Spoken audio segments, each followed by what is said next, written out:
السلام علیکم ورحمۃ اللہ وبرکاتہ نحمده ونصلی علی رسولہ الکریم اما بعد۔ آج کا سبق سن لیجئے۔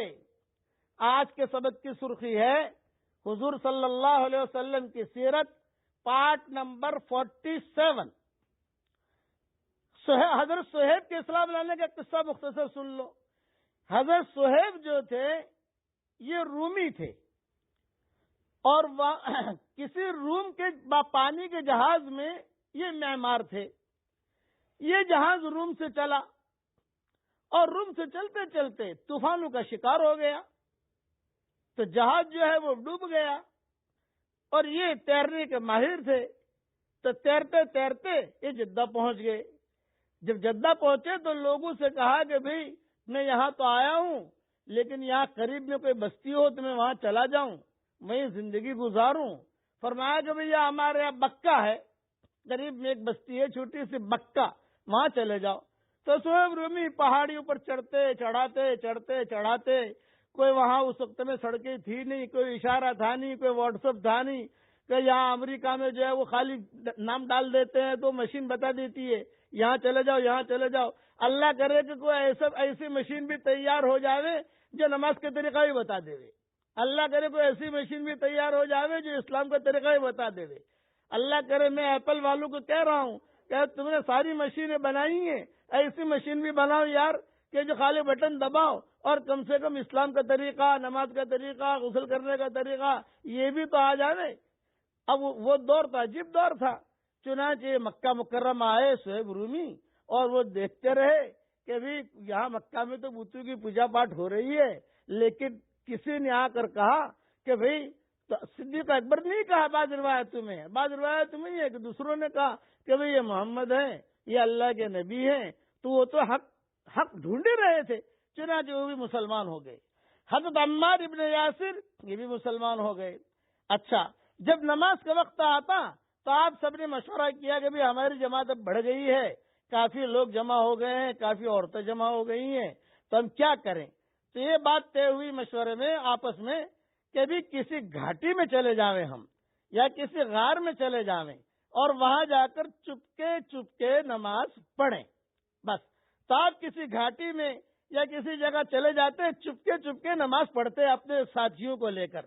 ایک مرتبہ کا قصہ یہ ہے کہ آپ اور حضرت علی کسی جگہ نماز پڑھ رہے تھے، اچانک ابو طالب اس طرف سے آ نکلے۔ ابو طالب کو تو پتا تھا نہیں کہ گھر میں سب ہو رہا ہے، کیونکہ اب گھر تو الگ ہو گیا، ابو طالب غریب تھے، تو حضرت علی کو بھی حضور کو دے دیا کہ بھی ان کو سنبھالو۔ تو حضرت علی نے اس وقت تک اپنے اسلام کو اپنے ماں باپ اور چچا اور دیگر رشتہ داروں سے پوشیدہ رکھا تھا، ظاہر نہیں ہونے دیا تھا۔ ابو طالب نے جب یہ دیکھا کہ علی کچھ کر رہے ہیں، خدیجہ بھی کچھ کر رہی ہیں، ان کے ساتھ کچھ لوگ اور بھی ہیں، اور محمد بھی کچھ کر رہے ہیں، تو ابو طالب وہی کھڑے رہے۔ ابو طالب وہاں کھڑے رہے تو حضرت علی تو بھاگ گئے، بچہ جیسے بھاگتا ہے کہ پکڑے گئے آج۔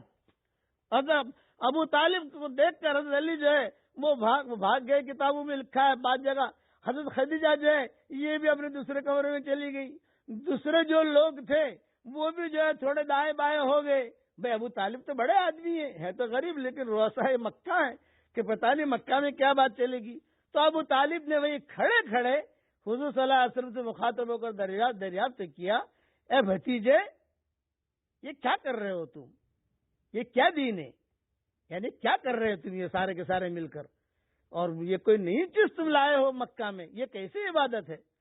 آپ نے فرمایا، اے چچا یہی دین ہے اللہ کا، اور یہی دین ہے اس کے تمام فرشتوں کا اور پیغمبروں کا، اور خاص کر کے ہمارے جد امجد دادا ابراہیم علیہ السلام کا دین ہے، اور اللہ نے مجھ کو اپنے تمام بندوں کی طرف سے رسول بنا کر بھیجا ہے۔ سب سے زیادہ آپ میری نصیحت کے مستحق ہیں کہ آپ کو خیر اور ہدایت کی طرف بلاؤں، اور آپ کو چاہیے کہ سب سے پہلے اے چچا میرے اس بھتیجے کے دین کو آپ قبول فرمائیں، اس ہدایت اور دین برحق کو قبول کریں اور اس بارے میں میرے معین اور مددگار ثابت ہوں۔ تو ابو طالب نے کہا اے بھتیجے، میں اپنا آبائی مذہب باپ دادا کا مذہب تو نہیں چھوڑ سکتا، لیکن اتنا ضرور ہے کہ تم کو کوئی تکلیف نہیں پہنچائے گا، میں آپ کا سپورٹ کروں گا۔ حضرت علی نے وہ درخت کے پیچھے کھڑے ہو کے سن رہے تھے، بھاگے ہوئے تھے۔ جب یہ بات کہی تو حضرت علی کہے کہ معاملات نارمل ہے، وہ بھی آگے اور آ کر بات سننے لگے۔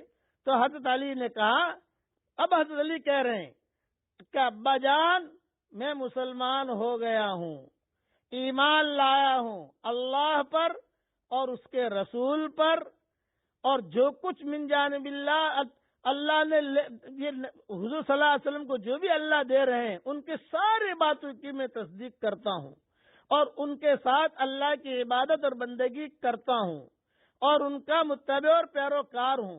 ابو طالب نے کہا بہتر ہے، کوئی بات نہیں، بقیہ تفصیل کل انشاءاللہ پوری کروں گا۔ پڑھ لیجئے میرے ساتھ، سبحان اللہ العظیم و بحمدہ۔